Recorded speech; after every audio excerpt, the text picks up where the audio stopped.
다음 달부터 전국 지자체에서 탄소 포인트제를 실시하겠다고 밝혔습니다. 정부가 녹색 뉴딜 정책의 일환으로 산림 분야에 집중 투자해 20만 개의 일자리가 창출될 전망입니다. 2011년 대입에서도 기여 입학제, 고교 등급제, 본고사가 실시되지 않는 산불 정책이 유지됩니다.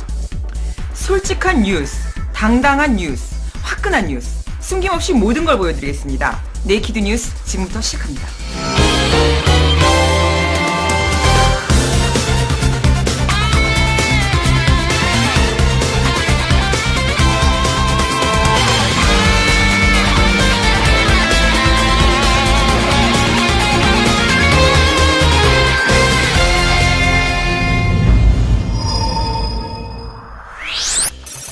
네이키드 뉴스 단신 속보입니다. 미국의 팝 황제 마이클 잭슨이 자택에서 사망했습니다. 사인은 심장마비입니다. 신고를 받고 출동한 구급대원들이 심폐소생술을 실시했지만 끝내 숨을 쉬지 않았습니다. 마이클 잭슨은 1958년 형제들과 함께 잭슨5로 데뷔해 40년 동안 줄곧 팝의 황제 자리를 지켜왔습니다. 건강 악화로 활동을 중지했던 마이클 잭슨이 다음 달부터 영국에서 대규모 컴백 콘서트를 시작할 예정이어서 팬들에겐 더욱 안타까움을 주고 있습니다. 네이키드 헤드라인 첫 번째 소식입니다. 산림청은 2012년까지 산림 분야 녹색 뉴딜 사업에 집중적으로 예산을 투자할 방침입니다. 최선희 뉴스거리 보도합니다.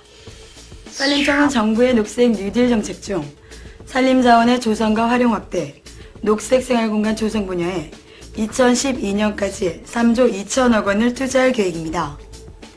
이에 따라 20만 개의 녹색 일자리가 생길 전망입니다.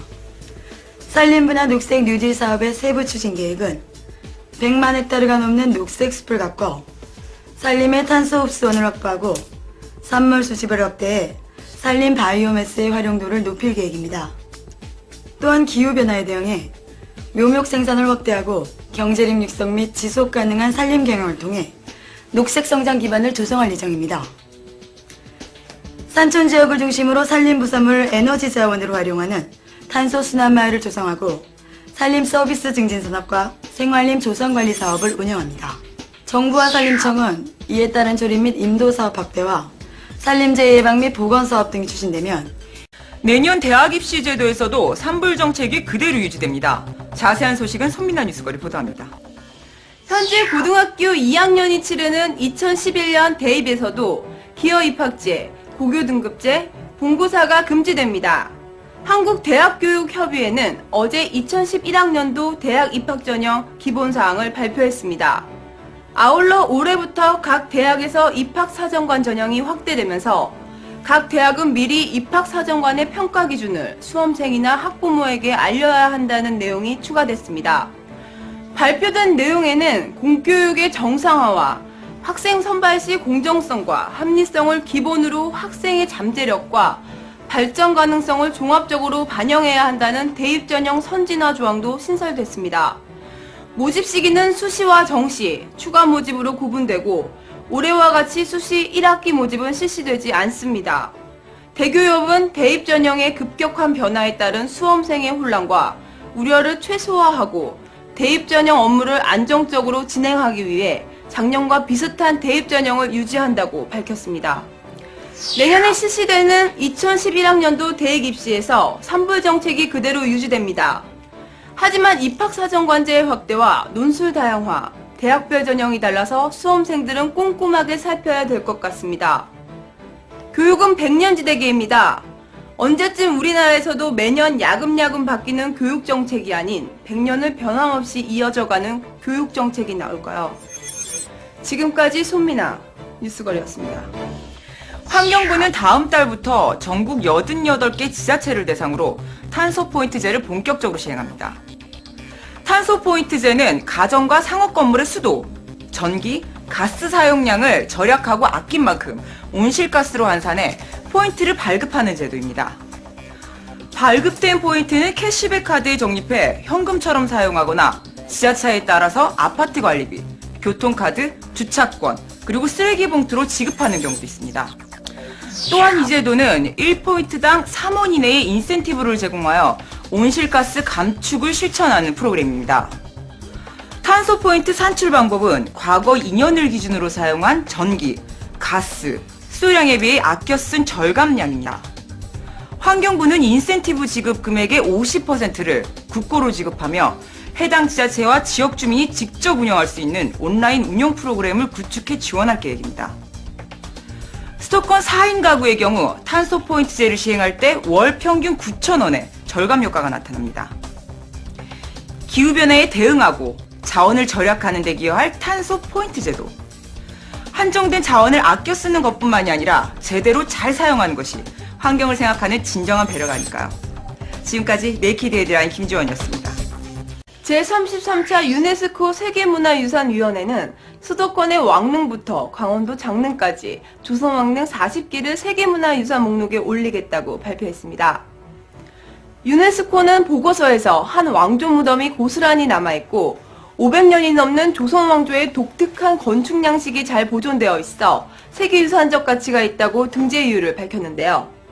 문화재청은 이번 등재로 국가 이미지가 상승되고 관광산업 발전에도 크게 도움을 줄 것이라고 소감을 말했습니다.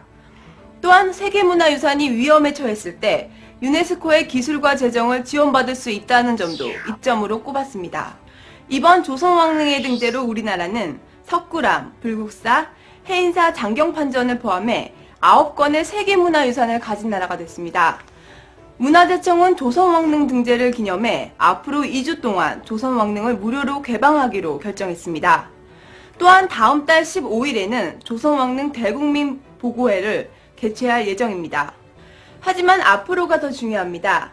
이번 유네스코 회의에서 독일의 엘베 계곡이 세계문화유산 중 최초로 자격을 박탈당했습니다.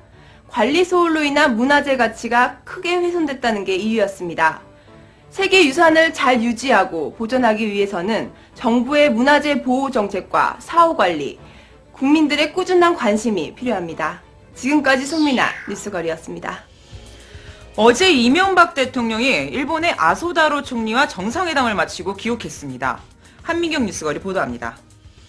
이 대통령은 어제 아소 총리의 초청으로 일본을 방문해 북한 문제, 한일 경제 협력, 국제사회에서의 한일 상호 협력에 대해 논의했습니다. 이날 회담에서 아소 총리는 북핵 문제와 관련해서는 5자 협의보다는 6자회담으로 전진시켜야 하며 한미일 삼국뿐만 아니라 중국의 공조까지 심화시켜야 한다고 말했습니다. 1시간 넘게 진행된 단독 정상회담에서 양국 정상은 북한의 핵 보유를 용인할 수 없고 모든 유엔국들이 안전보장이사회에 대북 제재 결의를 충실히 이행하는 것이 중요하다고 의견을 모았습니다. 한일 경제협력 분야에 대해서는 오는 9월 주요 20개국 정상회의를 통한 상호협력과 한일 자유무역협정 논의로 상호 이익을 이끌어내는 방향으로 진전되기를 바란다고 밝혔습니다. 당초 예상한 30분이 넘는 시간 동안 한일 정상회담을 가졌습니다.